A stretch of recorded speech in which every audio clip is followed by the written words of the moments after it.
चलिए मई 2024 के CF final के स्टूडेंट्स को ऑलरेडी पिछले वीडियो में हमने बात करी ऑडिट से रिलेटेड। आप ओल्ड कोर्स में पढ़ चुके हो, कैसे आपको न्यू कोर्स के लिए तैयारी करना है। उससे रिलेटेड एक और अपडेट है जो मैं एंड ऑफ द वीडियो में शेयर करूंगा। ये वीडियो हालांकि बनाया है सेल्फ पेज मॉड्यूल और इंटीग्रेटेड बिजनेस सॉल्यूशंस के पेपर के लिए। इन पेपर को कैसे तैयार करना है, इसके अंदर क्या पूछा जाएगा, इंस्टीट्यूट का क्या मटेरियल एक्सपेक्टेड है, कब तक एक्सपेक्टेड है, और हमारा प्लान ऑफ एक्शन अभी से क्या होना चाहिए। पहले सेल्फ पेज मॉड्यूल की बात करते हैं। इंस्टीट्यूट ने जो ट्रांजिशन स्कीम या सिलेबस और दूसरे कंटेंट दिए थे उसमें से रेलेवेंट पोर्शन जो सेल्फ पेज मॉड्यूल के लिए मुझे काम का लगा वो एक्सट्रैक्ट मैं आपके साथ यहाँ पे शेयर कर रहा हूँ। पहले इन्होंने कहा है कि self page module online modules होंगे जो आप इंटरमीडिएट एग्जाम पास करने के बाद ही दे सकते हैं। इनफैक्ट अगर आप ऑलरेडी इंटर पास हैं एज ऑफ टुडे तो उस केस में आपको सेट COD देना ही नहीं है। यानी हर CA फाइनल का स्टूडेंट जो ऑलरेडी CA फाइनल में है उसके लिए सेट A और B ही रेलेवेंट है, COD देना ही नहीं। उसमें भी अगर आप ग्रुप 1 क्लियर कर चुके हो तो सेट A एग्जाम्प्ट है, ग्रुप 2 क्लियर कर चुके हो तो सेट B एग्जाम्प्ट है, ऑलरेडी कर चुके हो या नवंबर 23 के एग्जाम में क्लियर करोगे तो भी। नॉर्मली आपको सेल्फ पेज मॉड्यूल आपकी एग्जाम होने से पहले देना है और पास करना है। एक्सेप्शन है मई 24 जहां पे आप एग्जाम के बाद और मेंबरशिप अप्लाई करने से पहले, यानी कि during your result awaiting period भी आप उसे देके उसको क्लियर कर सकते हो। हालांकि क्योंकि इंटीग्रेटेड बिजनेस सॉल्यूशन में ये दो सेट ए और सेट बी के जो पेपर्स है उससे रिलेटेड क्वेश्चंस पूछे जाएंगे, तो वो एक क्रिटिकल मैटर है डिस्कशन का जो इस वीडियो में हम कवर करेंगे। 7th पॉइंट कहता है कि CA final course student unsuccessful in existing scheme will appear in May 24 exams under the new scheme after automatic conversion. Automatic conversion कब होगा? जब रिजल्ट्स आ जाएंगे आपके नवंबर 23 के उसके बाद। अभी आप अप्लाई करेंगे तो ऑटोमेटिक कन्वर्जन नहीं दिखेगा, आपको ऑप्ट करना पड़ेगा ये ओल्ड कोर्स स्टूडेंट्स के लिए। They may qualify for self-placed online modules at A or B after passing May 24 exam but before applying for membership, as I just told you. But if you are unsuccessful in May 2024, कैसी बातें कर रहे हो? Then you will be eligible for examination only after qualifying self-placed module set A and set B। इसका मतलब उस case में आपको इफेक्टिवली स्पीकिंग नवंबर 24 से पहले क्लियर करना ही पड़ेगा। ठीक है, लर्निंग कैसे होगी? इंस्टीट्यूट ने कहा है कि हम ई बुक्स देंगे, सेट A और B के लिए फिजिकल बुक्स देंगे और ई बुक्स के अलावा वीडियो लेक्चर्स दिए जाएंगे एक्सपर्ट के जो स्टूडेंट्स को अवेलेबल हो। अब एक क्रिटिकल इंफॉर्मेशन है, student will be required to complete minimum prescribed learning hours for each self-paced online learning module for being eligible to appear for respective examination. Normally members को इस तरह की जो एग्जाम्स होती है उसमें कंडीशन ऐसे डालते हैं कि लेट्स से 50 आवर्स के वीडियो हैं तो बोलेंगे भाई 40 आवर्स आपको मिनिमम देखना है, उसके बाद ही आप एग्जाम्स अपीयर कर पाओगे। यानी इंस्टीट्यूट ट्रैक करेगा आपने कितना देखा है और ये क्रिटिकल मैटर है कि इसका मतलब इंस्टीट्यूट के प्रोवाइडेड वीडियोस देखना पड़ेंगे। कब तक देने वाले हैं अभी तक इसका कोई ऑफिशियल पब्लिकेशन नहीं है, बट आप एक्सपेक्ट करो कि may be in a month और near about that time you should get videos from the institute for it. This just my understanding. ये सारी जो भी कुछ जानकारी मैं आपके साथ शेयर कर रहा हूँ, this is to the best of my information as per the explanations given to me. Requirement क्या है? 50% मार्क्स लाने हैं तो आप क्लियर करेंगे, पर there is no restriction number of attempts for each module. अब एग्जाम कैसी होएगी? ऑनलाइन ही होना चाहिए क्योंकि ये सेल्फ पेस्ड है, आप अपने हिसाब से पढ़ रहे हो, अपने हिसाब से एग्जाम दे रहे हो, तो पॉसिबल ऑनलाइन मोड में ही होना चाहिए। क्या ये प्योर MCQ बेस्ड होगी? तो यहाँ पे लिखा हुआ है there is no negative marking, तो देख के लगता है कि शायद ये MCQ बेस्ड ही पूरी तरह से होना चाहिए और डिस्क्रिप्टिव फॉर्मेट शायद नहीं होना चाहिए mostly. Again that's my guess. और इसके जो भी मार्क्स है वो आपके एज सच फाइनल की मार्कशीट में आएंगे या फाइनल के मार्क्स के साथ क्लब होंगे, ओवरऑल परसेंटेज को अफेक्ट करेंगे, ऐसा जरा भी। अब इन सबके बेसिस पे my conclusion is number 1, self page module के लिए इंस्टीट्यूट आपको कंटेंट देगा जो आपको देखना पड़ेगा, तभी आप एग्जाम दे पाओगे। वो कंटेंट कितना सॉलिड होगा, कितना रिलायबल होगा, let's not speculate on that, but for sure क्योंकि नंबर ऑफ अटेम्प्ट्स पे रिस्ट्रिक्शन नहीं है और अगर ये MCQ बेस्ड प्योरली हुआ, घर से दे रहे हैं, not to say that we will be able to cheat, but still because of the overall structure it should not be really very difficult for you. But the bigger problem is not this, the bigger problem is in the integrated business solution paper। और अब इसको समझते हैं, फिर मैं आपको मेरा suggestion दूंगा आपको कैसे अप्रोच करना चाहिए इस पूरी चीज को। इंस्टीट्यूट ने इंटीग्रेटेड बिजनेस सोल्यूशन के पेपर को फाइनल के सिलेबस में समझाया कि ऑब्जेक्टिव है कि आप एनालाइज और इंटीग्रेट कर सको concept, principle, provisions of accounting, auditing, tax, corporate law, set A, finance and business strategy and management. Business strategy and management is more to do with cost management. In fact नाम में भी दिया हुआ है strategic management, SCMP. Set B, to address issue in practical case scenarios, which will entirely be a case study based and would assess integrated knowledge of following subjects. And these are the subjects which it is going to assess, which is nothing but आपके जो 5 paper है IBS छोड़ के plus set ए और set B. IBS के जो question papers आएंगे उसके बेसिस पर मैं आपको समझाता हूँ कि होगा क्या. इंस्टीट्यूट ने अभी फिलहाल के लिए क्या किया है, आप वेबसाइट पे जाएंगे, new scheme of education and training के अंतर्गत if you see the study material and the new scheme final में, and when you go to English medium for the moment, and then when you go to paper 6, you will find institute has given some case studies for the moment. और कुछ 8 case studies institute already आपके साथ share कर चुका है और धीरे धीरे और केस स्टडीज़ आने वाली. ये एक आपको आइडिया देगी, अगर आप अभी ये केस स्टडी देखोगे तो ये सारी की सारी केस स्टडीज एग्जाम में 25 मार्क की केस स्टडी बन के आने जैसी केस स्टडी है, जिसमें 10 मार्क के आपके MCQs और 15 मार्क के डिस्क्रिप्टिव क्वेश्चन हो. ये सिंपल सा मैं आपको तरीका बताता हूँ. अगर आपको इसको प्रिपेयर करना है, आप कुछ भी मत करिए, इंस्टीट्यूट की बोर्ड ऑफ स्टडीज़ की वेबसाइट पर ये आपकी केस स्टडीज़ है 8, आप चाह के इन केस स्टडीज़ को रेफर कर सकते हो just to get an idea of the pattern. But ये पूरा पेपर मेरे हिसाब से, मेरा गैस है किसके जैसा होना चाहिए, paper 6F of the existing और द ओल्ड कोर्स, यानी मल्टी डिसिप्लिनरी केस स्टडी जैसा. इसमें एग्जैक्टली ऐसा ही होता था ये जो आपका इलेक्टिव पेपर होता था. अगर आप इसके क्वेश्चंस देखोगे तो प्रमाली आप एक क्वेश्चन पढ़ोगे और उस एक क्वेश्चन से रिलेटेड एक क्वेश्चन होगा जो GST रिलेटेड होगा, एक इनकम टैक्स रिलेटेड होगा, एक FR रिलेटेड होगा, एक ऑडिट रिलेटेड होगा, एक में भी कॉस्टिंग रिलेटेड. और ऐसे वेरिएशंस आते हैं, 5 MCQs आते हैं और फिर डिस्क्रिप्टिव क्वेश्चन 5 मार्क के या 7 और 8 मार्क के, इस तरह के 2 क्वेश्चन. 6 केस स्टडीज आती है, आपको 5 अटेम्प्ट करना पड़ती है. मेरे हिसाब से आपको ये particular integrated business solution paper तैयार करना है तो इंस्टीट्यूट की गिवन केस स्टडीज़ प्लस जितने भी आपके पास MDPs के पेपर है, यानी मल्टी डिसिप्लिनरी पेपर जो शायद ही कोई ऑप्ट करता होगा बट इंस्टीट्यूट रखता था, आप वो उठा लीजिए और इससे आपका ABS तैयार हो जाएगा. अब हमें कितनी मेहनत करना है और कैसे प्लान करना है इन सब की पढ़ाई, और क्या मुझे सेल्फ बेस्ड मॉड्यूल्स के लिए क्लासेस लेके पढ़ने की कोई ज़रूरत है.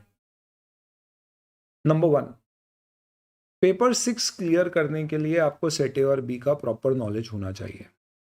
और वो नॉलेज लेने के लिए कहीं ना कहीं either you should be able to study on your own और get some power pack kind of lectures, जिससे आप क्विकली पूरे के पूरे कंटेंट को कवर कर सको, लॉजिकली समझने वाले लेक्चर्स. क्योंकि आपको एग्जाम में कोई डिस्क्रिप्टिव क्वेश्चन लिखना है तो परेशानी नहीं है, क्योंकि ओपन बुक एग्जाम है तो आपके पास पूरा कंटेंट अवेलेबल है. आपको सिर्फ इतना ध्यान रखना है कि इस क्वेश्चन में आंसर लिखना.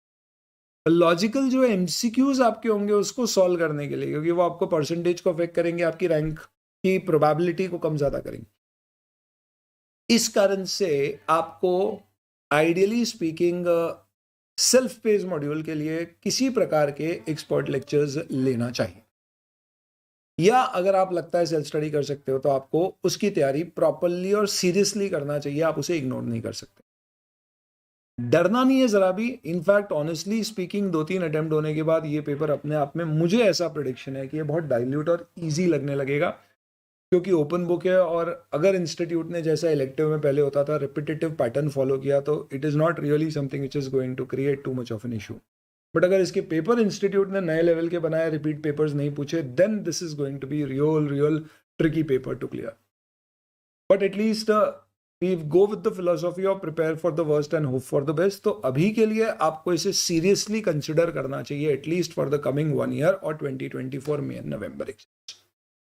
Sincerely I should say, not see. तो इसके लिए क्या करना चाहिए, सेट ए और बी के लिए you get some expert advice. आप एक तरीका ये है कि इंस्टीट्यूट के लेक्चर्स के लिए रुक सकते हो, वो सफिशिएंट है तो we just focus on that, क्योंकि ऐसे भी अभी सेल्फ पेज पढ़ना जरूरी नहीं है तो अपन उतना वेट कर सकते हैं.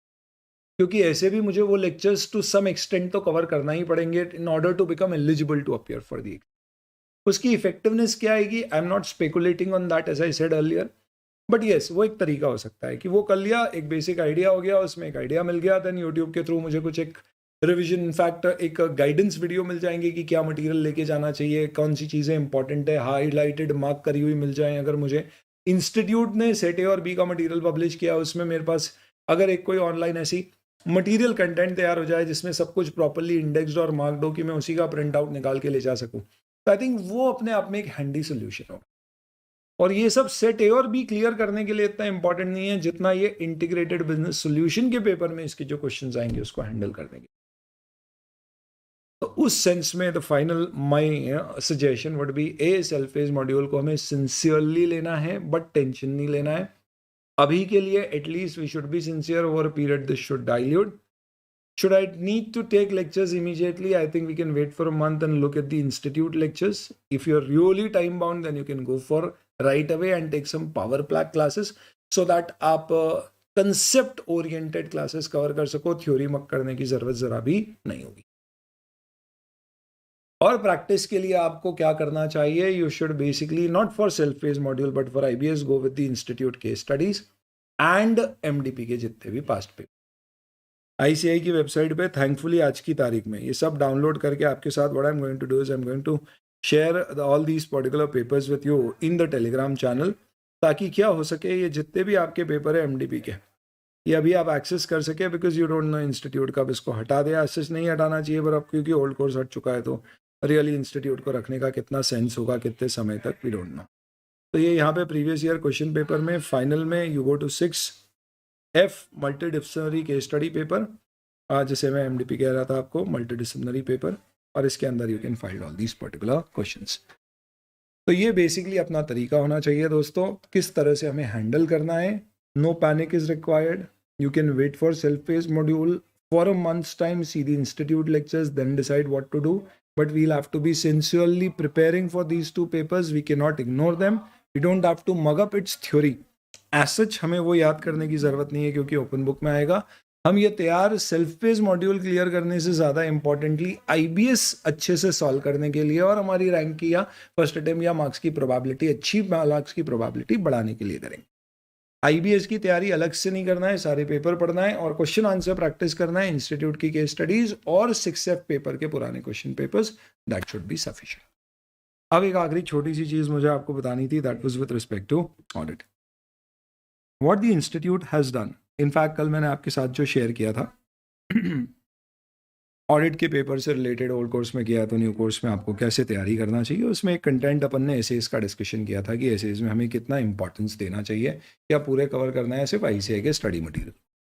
मैंने बोला था इंस्टीट्यूट ने क्लैरिफाई कर दिया है कि भैया आपको एसेज पूरे कोर्स में है, सब कुछ कवर करना है, बस इंटरमीडिएट बेस में एप्लीकेशन बेस्ड क्वेश्चन आएंगे, थ्योरी नहीं आएंगे, और कंटेंट सिर्फ ICI के मॉड्यूल जितना है उतना ही नहीं है, उसके बियॉन्ड भी आ सकता है। मैंने बताया था किताब में हमने पूरे ICI के कंटेंट को शामिल किया है, जस्ट दैट जो एक्स्ट्रा कंटेंट मैंने जो ICI के मटेरियल में नहीं है पर एसेज से इंपॉर्टेंट या पास्ट एग्जाम क्वेश्चन से इंपॉर्टेंट समझ के मैंने ऐड किया, उस पर रेड ब्रैकेट किताब में ब्रह्मास्त्र में दे दिया।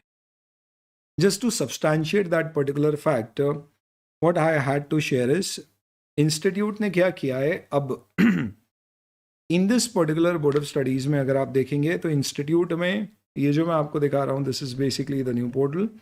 अगर आप इंस्टीट्यूट के सिलेबस पे जाएंगे, विच एसेंशियली मीन्स व्हाट, तो let's go to ICI.org, new scheme of education and training, study material, final course, advanced auditing and professional ethics. आप यहाँ पे देखेंगे तो there has been a change जो पहले नहीं था। इंस्टीट्यूट ने यहाँ पे ऑडिटिंग प्रोनाउंसमेंट्स का लिंक डाल दिया। इसका मॉड्यूल आपको नहीं मिलेगा, बट ये प्रोनाउंसमेंट्स का लिंक डाल दिया है, which is nothing but one indication कि एक तरह से इंस्टीट्यूट ने बोल दिया भैया कि ये सारे के सारे स्टैंडर्ड्स आपके सिलेबस में। और जो स्टैंडर्ड इंस्टीट्यूट ने ओरिजिनली कहा था कि भाई IPCC इंटरमीडिएट बेस्ड है, जैसे ऐसे 230, 200, वो सब भी यहाँ पे उसके लिंक हैं। इसका मतलब ये सब आपके सिलेबस में है। तो वो सारी कायवाद और अटकलें जो थी कि भैया स्टडी मटेरियल में जो दिया है बस उतना ही पढ़ना है, कुछ एक्स्ट्रा पढ़ने की ज़रूरत नहीं है, सर क्यों बोल रहे हो पढ़ना है, वो सब क्लियर हो जाती है, because we were already aware कि ऐसा होने वाला है और आप देख सकते हो वैसा हो चुका है। तो इस तरह से 3 पेपर की पूरी गाइडेंस आपके पास आ गई, IBS, self paced modules and audit. अब रिवीजन की बारी है दोस्तों, तो now we are going to come up with revision videos for your May 24। लेकिन उससे पहले FR के पेपर में बहुत सारी जो गलतियाँ थी उससे रिलेटेड एक मेल हमें लिखना है, उसका मैं एक आपके साथ वीडियो शेयर करूंगा। क्या मेल आपको लिखना चाहिए आइडियली, वो आप ड्राफ्ट करके शेयर करेंगे, इंस्टीट्यूट के साथ हाईलाइट करेंगे। एक बात मैं कह सकता हूं, अगर एफआर के पेपर आपके नवंबर 23 के बिगड़े हैं, students who have given the FR paper, you be I mean that's not ideally a thing to be said, but yes, जितनी गलतियां पेपर में या एम्बिग्विटीज या यूँ कह लीजिए miss information, inadequate information paper में दी है, उसके हिसाब से there is a big possibility कि इस बार एक बहुत बड़ी ग्रेस एफआर के पेपर में एक्सपेक्टेड होना चाहिए। Thank you.